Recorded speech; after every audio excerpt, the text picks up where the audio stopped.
Ccrp Silver Club is sponsored by Ccrp, Digicel, NCB, Manpower and Maintenance Services Limited Group, and JNGI.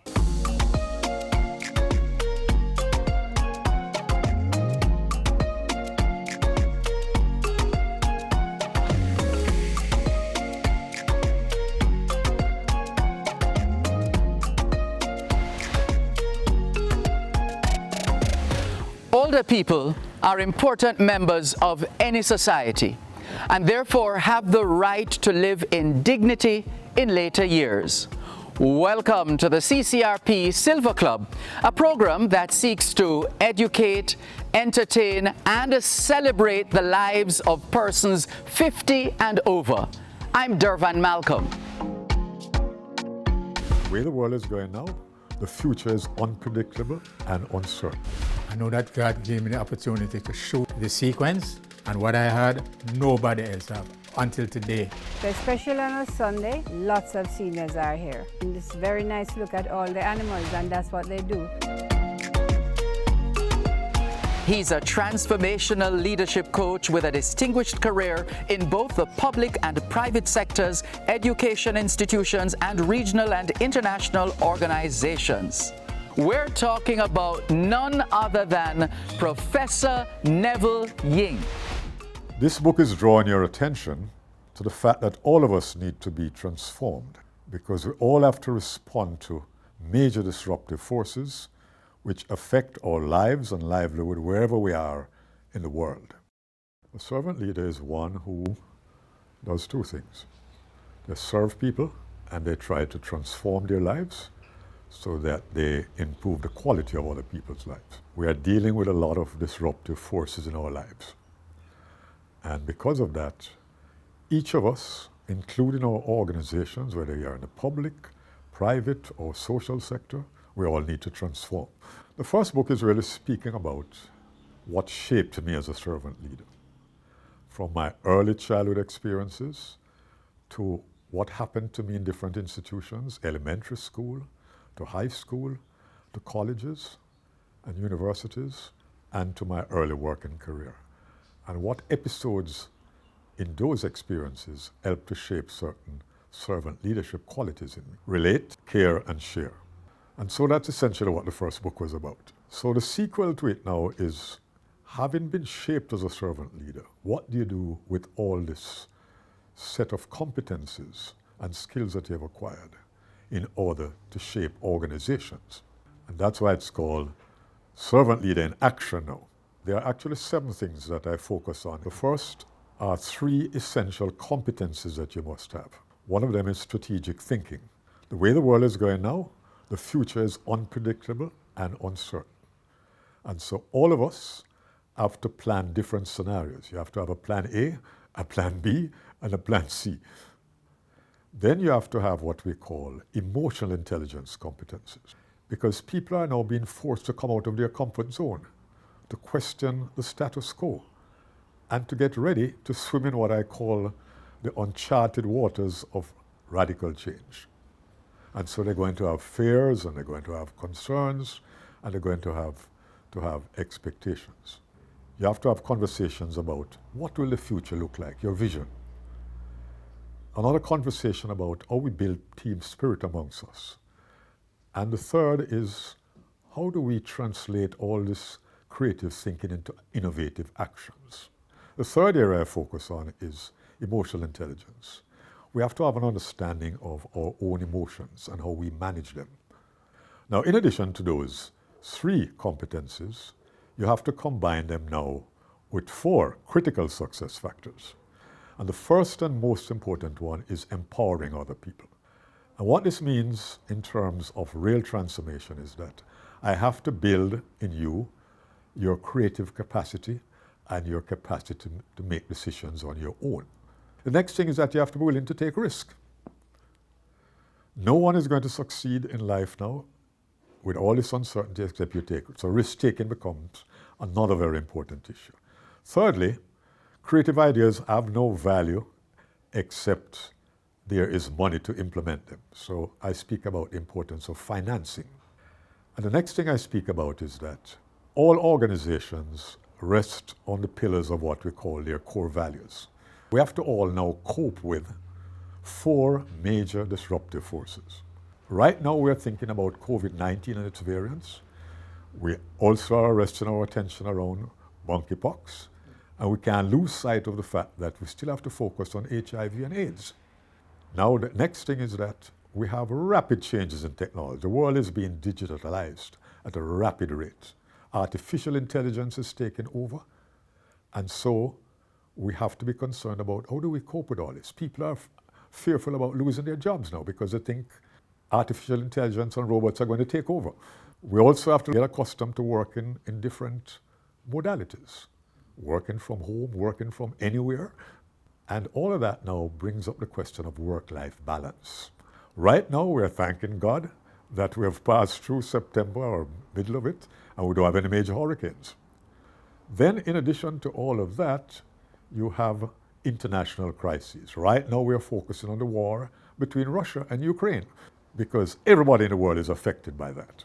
One of the problems you have at the workplace now is how you cater for people in different age groups, all the way from Generation Z to millennials to senior citizens like me, because each of us have a different response to change. And that's where servant leaders come in, because they have to learn now, how do we deal with all these diverse personalities and the difference in responses of different people for the need to change. Right now I chair the Best Practices Committee for the Stock Exchange. And most importantly, I chair the Jamaica Social Stock Exchange. Because this is a new entity now which is saying we not only need to focus on money any longer, we need to focus on the needs of the society. So all of those are wrapped up in what I am discussing in the book. Next, Howard Moo-Young takes us on a trip down memory lane. This segment is brought to you by the National Health Fund.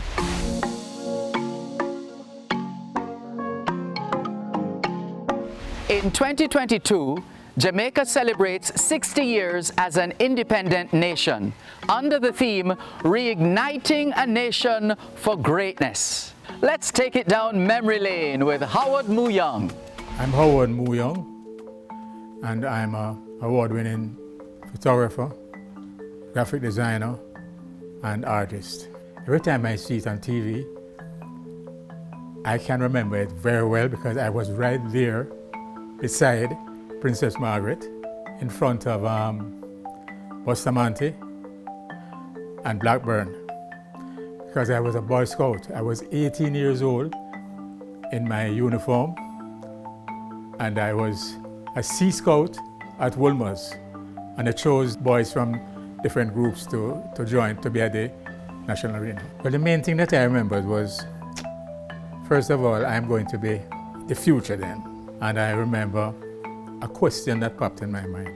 Will we be better off as an independent country? And I could see myself looking down the years and saying, I hope that I will be better off, but I don't know yet. I'll watch it. Looking back now over the years, I would say we are better off in terms of sports, music, and all of that. But when I see what's happening with the crime, I don't know. Something that I have to ask myself, you know? Because even in 1978, when I took these pictures, it was a different crime. Then it was the start of civil war in Jamaica.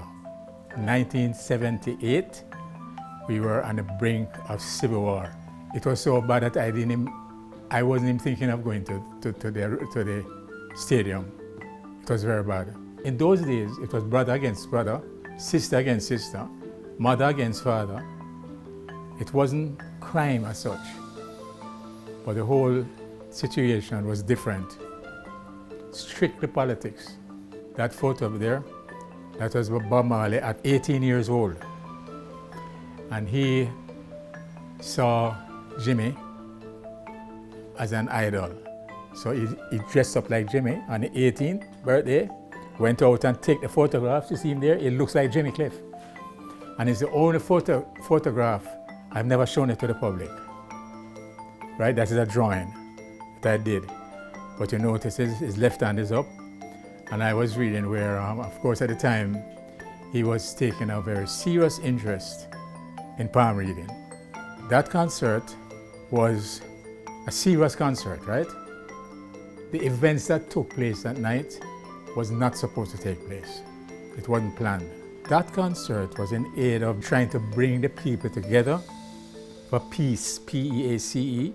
It was allowing other people to listen to Bob, because Bob has never had a concert up to that time in Jamaica, apart from the one that he got shot 2 years ago at Racecourse, and then he went to exile in London.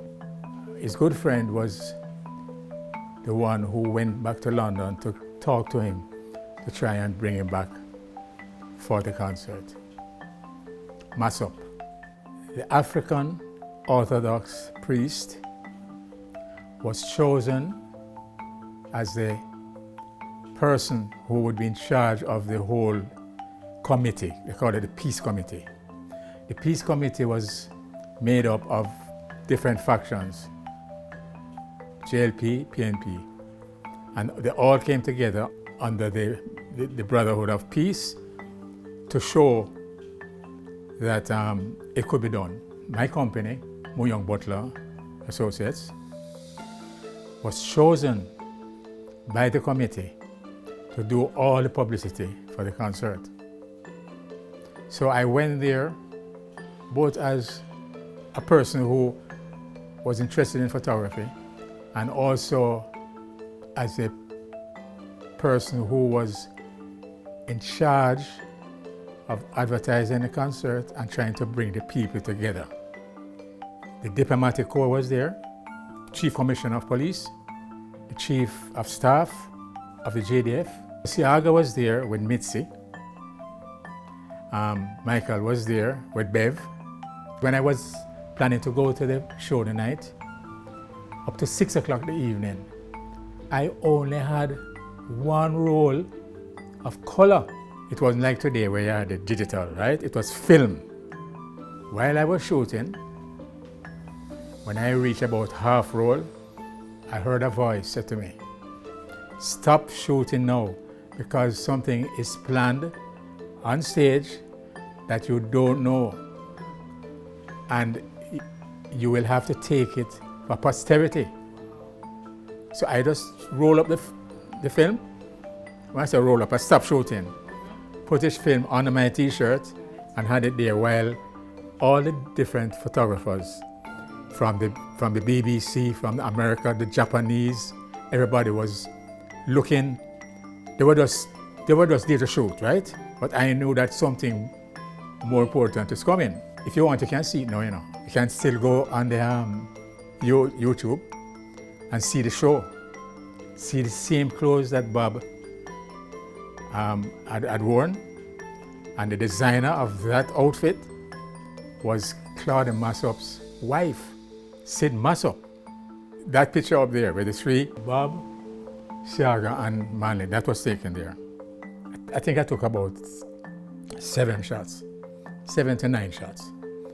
But I only had a chance to take one picture because I had about half of 17 frames left in my camera. So while I was shooting Bob performing, I shot Bob performing first, right?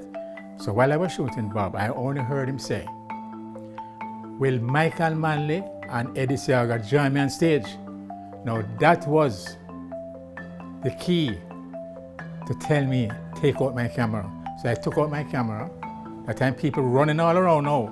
You have the camera, black and white, anything? If it would come out of the earth, it would be great. I said, no, I don't have any. I was taking my pictures without flash. No flash, you know. No flash, all those pictures there. They were lit by the natural lights, right? And I just stood my ground. 1, 2, 3, 4. I don't business about anything. I mean, I didn't have a telephoto lens, so when I wanted them close up like that, I had to move towards the stage, and I would get back when I wanted the bigger group. I must say that once I started shooting and I did the last shot, I knew I had it. I knew I had the whole thing in my camera. These other photographers, they didn't even wait for these three to be together. I waited because I'm a Jamaican. And I knew the whole background of why these shots were being taken. And they were supposed to give an account of what took place that night. When I took these shots, I knew that I had it. I know that God gave me the opportunity to shoot this sequence, and what I had, nobody else had.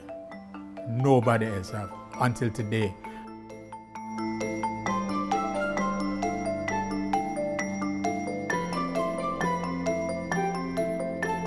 Coming up, Valerie Juggan-Brown talks animal therapy and how it helps to decrease stress and improve health in seniors. This segment is brought to you by Quartz.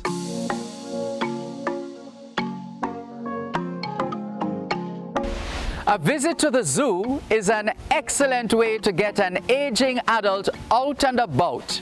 Valerie Juggan-Brown of the Hope Zoo tells us more about this magnificent property nestled in St. Andrew. The seniors should come to the zoo because it's a clean, healthy environment. We're wheelchair accessible. It's a family environment. You can carry your kids. You can just let them walk. And it's just very pleasant, and it's very nice to look at all the animals, and that's what they do. So especially on a Sunday, lots of seniors are here. The roads are very well kept so that they can walk without falling, and there are lots of seating all around that they can rest from time to time. Restrooms are spotted all over the compound, so it's very senior friendly. The Gazman group of companies took over the Hope Zoo in 2011, and what we did was add a variety of animals, and as such I think we have in excess of 1,500 animals here now. And it's not just a zoo. We'd like to believe that it's an entertainment center, it's an educational center, it's a conservation area. Yeah, the zoo's been around since early 1960s, and so we have elderly people coming to the zoo these days who were here as kids, but they see what it's been turned around to. They're just totally blown away because we have many more animals. It's expanded, nicer facilities, and then just the garden itself. We have our own kind of little botanical garden area you're walking around when you're in the zoo. And so it's just a very peaceful, kind of relaxing area to be, and not to mention you're totally surrounded by animals from all around the world. Another thing we're also very proud of is our Head Start iguana program, the rock iguana. Yeah, so we have a famous conservation program for the critically endangered Jamaican iguana, which it was thought to be extinct up until 1990, and they found a small little population living up in the Hellshire Hills. It was pretty much almost extinct because mongoose and feral cats were eating all the babies. And so we teamed up with many of the local stakeholders and international collaborators to start what is called a Head Start program. And so that's where we catch up all the baby iguanas as soon as they hatch in the wild, and we bring them to the zoo and raise them for about 5 to 6 years till they're much bigger and stronger, giving them kind of a head start on life, and then we release them back into the wild. Lots of seniors visit the zoo, and they come with their grandchildren. They use the play zone for their grandchildren. What we're also happy to tell you is that our herbivores, we plant our own vegetables because, we use 60, 70 pounds of vegetables per day. So because we're a small charity, we have to produce. So we do integrated farming. The manure that we take from the enclosures, we use it back on the farm. In recent years, there's been lots of kind of research coming out to show just the therapy of having, whether it's companion animals, dogs, cats, this is very therapeutic, improving kind of just your overall health and well-being. And I think when, elderly people can come to the zoo and, they can pay for a VIP experience to go up close with a camel, hand feeding a camel, or going into our budgie aviary and having 30 budgies land and eat birdseed out of your hand, and even visit our petting zoo. It's just a very kind of enriching kind of activity, and it helps you forget about any stresses in your life and just kind of a more kind of healthy well-being overall. You guys are getting to meet our 5 dromedary camels. So here on the right we have Miss Katie. She is our elderly camel. So they typically live 40 years, 50 years max. Miss Katie here is eating from the grass, is 37 years old actually, which is getting up there. And then right beside her we have Miss Betsy. And we also have two other females, Riata and Cindy. And then our one kind of big handsome male in the back is Moses. Animals typically at good zoos live quite a bit longer because they get really good care. You know, they have full-time veterinarian on staff, you know, so if she gets an infection, she gets sick, we notice it right away and we get to treat her, get her antibiotics. Now we're checking out our crocodiles here at the zoo. So we have the American crocodile, which is our one native species found here in Jamaica. And we have several different crocs that have been at the zoo for many years. So a lot of people don't know crocodiles can live over 70, 80 years. And some of our resident crocodiles have been here for over 50 years. So a lot of elderly people that, you know, came to the zoo in the 80s as kids, or, you know, 80s and 90s, and saw some of those crocodiles are still living here at the zoo today. Some of them are mixed with turtles. They don't really bother the turtles. You know, they're eating mainly fish, chicken, birds. And the turtles are often actually stealing food from the crocodiles. It's kind of like an exotic animal that's found right here in Jamaica. Some people have actually seen them in the wild, possibly depending, you know, where in the country they may be from. And yeah, and they're relics. They can live, you know, almost 100 years, you know, similar to like humans. And they've been around on the planet, you know, way longer than people have.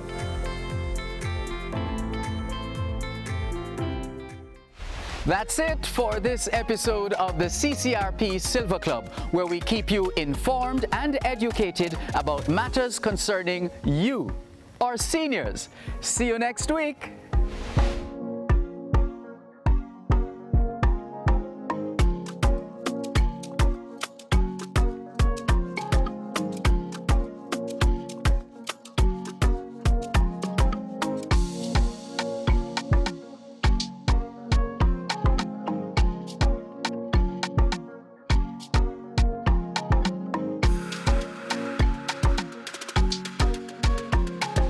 Ccrp Silver Club is sponsored by Ccrp, Digicel, NCB, Manpower and Maintenance Services Limited Group, and JNGI.